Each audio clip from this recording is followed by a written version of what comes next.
Chapter 14. Struggles with Poverty. At Gorham, Maine, August 26, 1847, our eldest son, Henry Nicholas White, was born. In October, Brother and Sister Howland of Topsham kindly offered us a part of their dwelling, which we gladly accepted, and commenced housekeeping with borrowed furniture. We were poor and saw close times. We had resolved not to be dependent, but to support ourselves and have something with which to help others. But we were not prospered. My husband worked very hard hauling stone on the railroad, but could not get what was due him for his labor. Brother and Sister Howland freely divided with us whenever they could, but they also were in close circumstances. They fully believed the first and second messages and had generously imparted of their substance to forward the work, until they were dependent on their daily labor. My husband stopped hauling stone, and with his axe went into the woods to chop cordwood. With a continual pain in his side, he worked from early morning till dark to earn about 50 cents a day. We endeavored to keep up good courage and trust in the Lord. I did not murmur. In the morning I felt grateful to God that He had preserved us through another night, and at night I was thankful that He had kept us through another day. One day when our provisions were gone, my husband went to his employer to get money or provisions. It was a stormy day, and he walked 3 miles and back in the rain.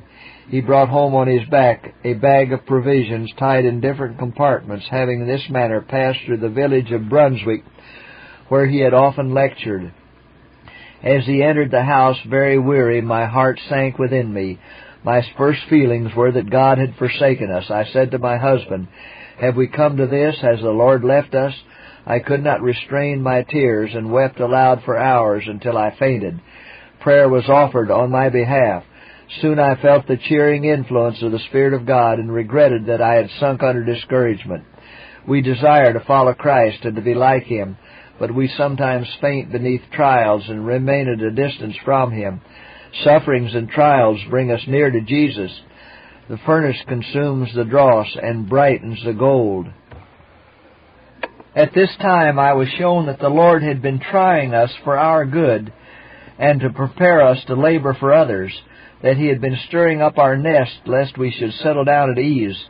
Our work was to labor for souls. If we had been prospered, home would be so pleasant that we would be unwilling to leave it. Trials had been permitted to come upon us to prepare us for the still greater conflicts that we would meet in our travels. We soon received letters from brethren in different states inviting us to visit them, but we had no means to take us out of the state. Our reply was that the way was not open before us. I thought that it would be impossible for me to travel with my child. We did not wish to be dependent and were careful to live within our means. We were resolved to suffer rather than get in debt. Little Henry was soon taken very sick and grew worse so fast that we were much alarmed. He lay in a stupid state. His breathing was quick and heavy.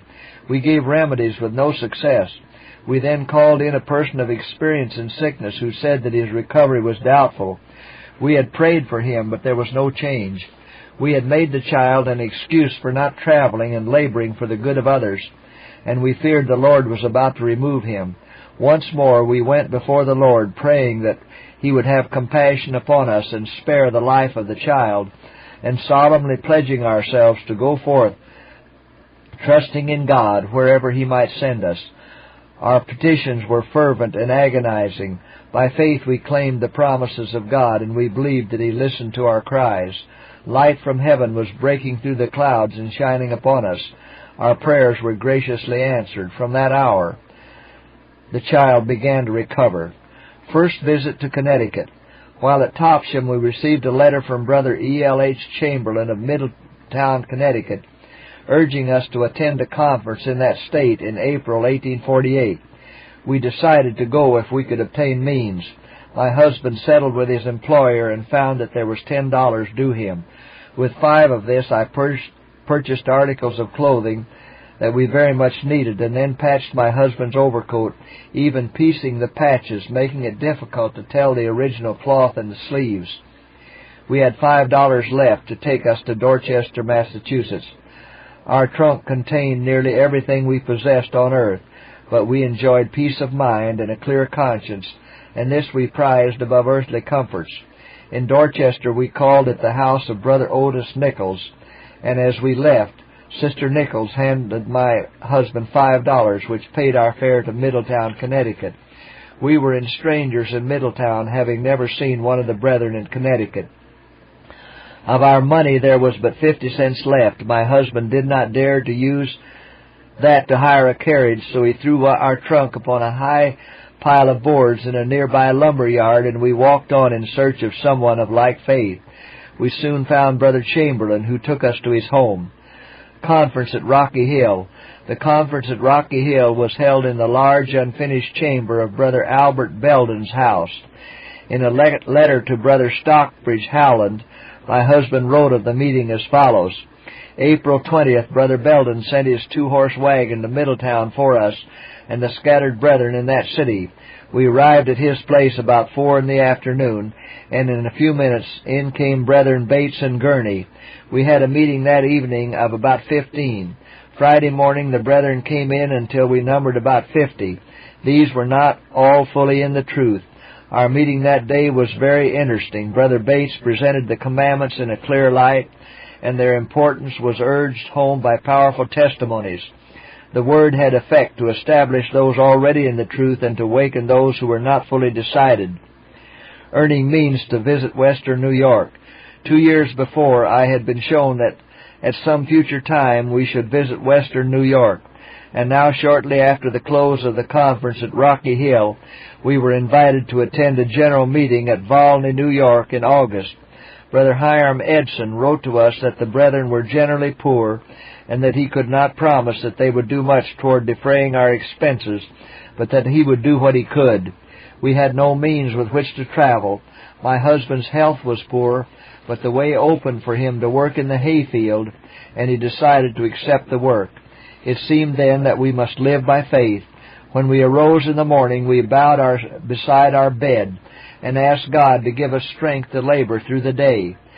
And we could not be satisfied without the assurance that the Lord heard our prayers. My husband then went forth to swing the scythe in the strength that God gave him. At night, when he came home, he would again plead with God for strength with which to earn means to spread the truth. In a letter to Brother Howland, written July 2, 1848, he spoke of this experience thus: "It is rainy today, so that I do not mow, or I should not write. I mow 5 days for unbelievers and Sunday for believers, and rest on the 7th day.